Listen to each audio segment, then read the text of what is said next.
여러분, 운동 후 며칠 동안 계단 오르기가 힘들 정도로 심한 근육통을 겪어본 경험 있으시죠? 그런데 그때 속으로 이런 생각하지 않으셨나요? 이렇게 아픈 걸 보니 근육이 엄청 자라고 있겠구나. 실제로 많은 사람들이 근육통의 정도를 운동 효과의 척도로 생각합니다. 저 역시 운동을 시작했을 때는 근육통이 없으면 제대로 운동을 안 한 것 같아서 불안했던 기억이 있습니다. 그래서 매번 근육통이 생길 때까지 운동했는데 정작 몇 달 후 돌아보니 근육량 증가는 기대만큼 크지 않더라고요. 오늘 이 영상을 끝까지 보시면 근육통과 근육 성장 사이의 진짜 관계가 무엇인지, 그리고 언제 근육통이 도움이 되고 언제 해로운지 완전히 이해하게 되실 겁니다. 더 나아가 근육통 없이도 효과적으로 근육을 키우는 방법까지 알려드리겠습니다. 먼저 충격적인 연구 결과부터 말씀드리겠습니다. 노르웨이 베르겐 대학교에서 진행한 12주간의 실험에서 심한 근육통을 경험한 그룹과 가벼운 근육통만 경험한 그룹을 비교했더니 놀라운 결과가 나왔습니다. 가벼운 근육통 그룹의 근육량 증가가 오히려 23% 더 높았습니다. 더욱 놀라운 건 운동 지속률이었습니다. 심한 근육통 그룹은 12주 중 평균 8.3주 만에 포기했지만 가벼운 근육통 그룹은 94%가 끝까지 완주했습니다. 결국 적당한 자극이 과도한 자극보다 더 효과적이었던 것이죠. 그렇다면 근육통의 정체부터 알아보겠습니다. 많은 사람들이 근육통을 젖산 때문이라고 생각하는데 이는 완전히 잘못된 상식입니다. 젖산은 운동 후 1시간 이내에 거의 사라지지만 근육통은 24시간에서 72시간까지 지속됩니다. 진짜 근육통의 원인은 DOMS라고 불리는 지연성 근육통입니다. 이는 운동으로 인한 미세한 근섬유 손상과 그에 따른 염증 반응 때문에 발생합니다. 호주 그리피스 대학교의 연구에 따르면 근섬유가 손상되면 염증성 사이토카인이 분비되고 이것이 통증 수용체를 자극해서 아픔을 느끼게 됩니다. 하지만 여기서 중요한 건 근섬유 손상이 곧 근육 성장을 의미하지는 않는다는 것입니다. 캐나다 맥마스터 대학교의 브래드 쉔펠드 박사의 연구에서 근육 성장에는 세 가지 주요 메커니즘이 있다고 밝혔습니다. 첫째는 기계적 장력입니다. 이는 근육에 가해지는 물리적 스트레스로 중량을 들거나 저항을 극복할 때 발생합니다. 둘째는 대사적 스트레스로 운동 중 근육 내 젖산이나 무기인산 같은 대사 산물이 축적되는 것입니다. 셋째가 바로 근섬유 손상인데 이는 세 요소 중 가장 작은 역할을 합니다. 실제로 독일 쾰른 스포츠 대학교의 연구에서 근육 성장에 대한 각 요소의 기여도를 분석한 결과 기계적 장력이 60%, 대사적 스트레스가 25%, 근섬유 손상이 15%에 불과했습니다. 즉 근육통을 유발하는 근섬유 손상은 근육 성장의 주요 원인이 아닌 것이죠. 더욱 흥미로운 건 일본 와세다 대학교의 연구 결과입니다. 같은 운동을 반복했을 때 첫 주에는 심한 근육통이 있었지만 4주 후에는 근육통이 거의 사라졌습니다. 하지만 근육 성장은 오히려 4주 후가 더 빨랐습니다. 이는 근육이 적응하면서 불필요한 손상 없이도 효율적으로 성장할 수 있다는 것을 보여줍니다. 그렇다면 언제 근육통이 도움이 될까요? 영국 스털링 대학교의 연구에 따르면 운동 초기 단계에서는 어느 정도의 근육통이 도움이 될 수 있습니다. 새로운 자극에 적응하는 과정에서 나타나는 자연스러운 반응이기 때문입니다. 하지만 문제는 과도한 근육통입니다. 미국 텍사스 대학교의 연구에서 심한 근육통은 오히려 근육 성장을 방해하는 것으로 나타났습니다. 과도한 염증 반응이 근육 단백질 합성을 억제하고 회복 시간을 지나치게 늘려서 전체적인 훈련 볼륨을 감소시키기 때문입니다. 구체적으로 살펴보면 적당한 근육통은 1점에서 10점 척도로 3점에서 5점 정도의 강도가 이상적입니다.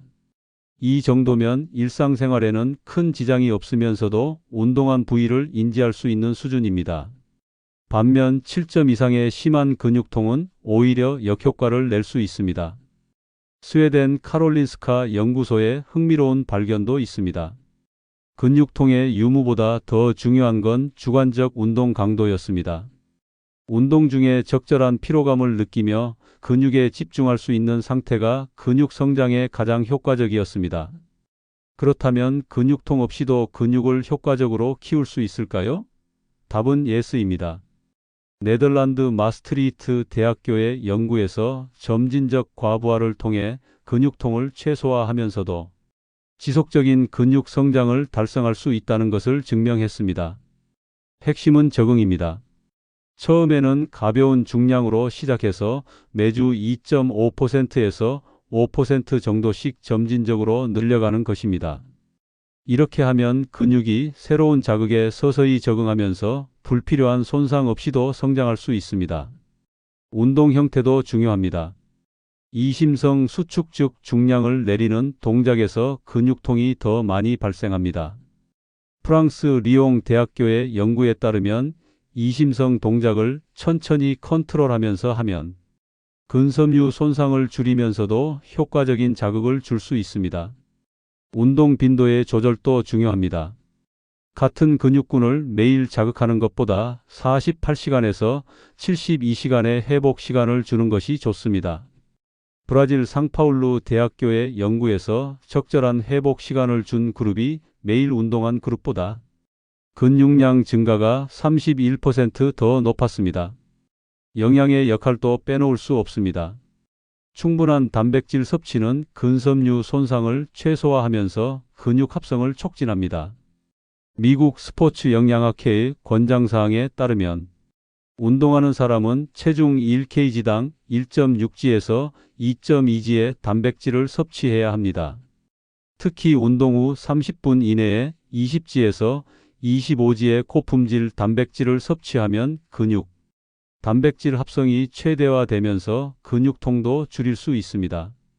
덴마크 코펜하겐 대학교의 연구에서 이런 영양 타이밍을 지킨 그룹의 근육통이 40% 감소했습니다. 수면의 중요성도 강조해야 합니다. 깊은 잠을 자는 동안 성장 호르몬이 분비되어 근육 회복과 성장이 일어납니다. 하버드 의과대학의 연구에 따르면 하루 7시간 이상 숙면을 취한 그룹이 그렇지 않은 그룹보다 근육통 지속 시간이 35% 짧았습니다. 마사지와 스트레칭도 도움이 됩니다. 핀란드 유바스큘라 대학교의 연구에서 운동 후 15분간의 가벼운 마사지가 근육통을 30% 줄이면서도 근육 성장에는 영향을 주지 않았습니다. 이는 혈액순환을 촉진해서 염증성 물질의 제거를 도왔기 때문입니다. 하지만 주의해야 할 점도 있습니다. 심한 근육통을 무시하고 계속 운동하면 오버트레이닝 증후군에 빠질 수 있습니다. 이탈리아 밀라노 대학교의 연구에서 오버트레이닝 상태에서는 근육량이 오히려 감소하고 면역력도 떨어지는 것으로 나타났습니다. 근육통의 종류도 구분해야 합니다. 운동 후 24시간에서 72시간 사이에 나타나는 일반적인 근육통은 정상이지만 운동 중이나 직후에 나타나는 급성 통증은 부상의 신호일 수 있습니다. 이런 경우에는 즉시 운동을 중단하고 전문의 상담을 받아야 합니다. 개인차도 고려해야 합니다.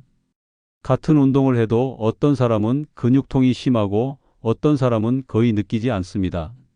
이는 유전적 요인, 근섬유 타입, 회복 능력 등의 차이 때문입니다. 중요한 건 남과 비교하지 말고 자신의 몸에 맞는 운동 강도를 찾는 것입니다. 심리적 요인도 중요합니다.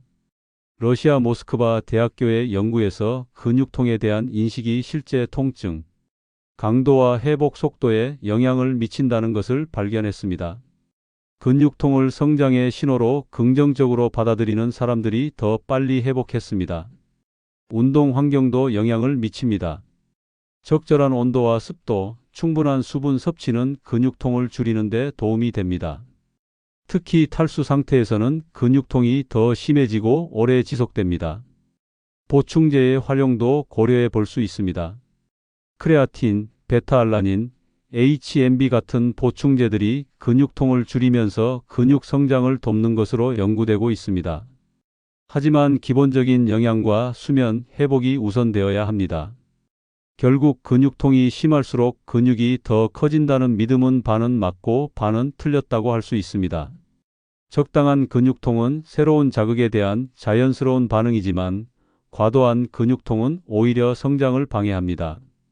진정한 근육 성장의 지표는 근육통의 강도가 아니라 점진적인 중량 증가, 반복 횟수 증가, 그리고 일관된 훈련 지속입니다. 자신의 몸이 보내는 신호를 정확히 읽고 적절한 자극과 충분한 회복의 균형을 맞추는 것이 가장 중요합니다. 오늘부터라도 근육통에 집착하기보다는 장기적이고 지속 가능한 운동 계획을 세워보세요. 꾸준함이 강도를 이기고 일관성이 고통을 이깁니다. 여러분의 건강하고 지속 가능한 근육 성장을 진심으로 응원합니다. 이 영상이 도움이 되셨다면 좋아요와 구독 부탁드리고 여러분만의 근육통 관리 방법이 있다면 댓글로 공유해 주세요. 다음 영상에서는 효과적인 운동 후 회복 방법에 대해 알려드리겠습니다. 오늘도 건강한 하루 보내세요.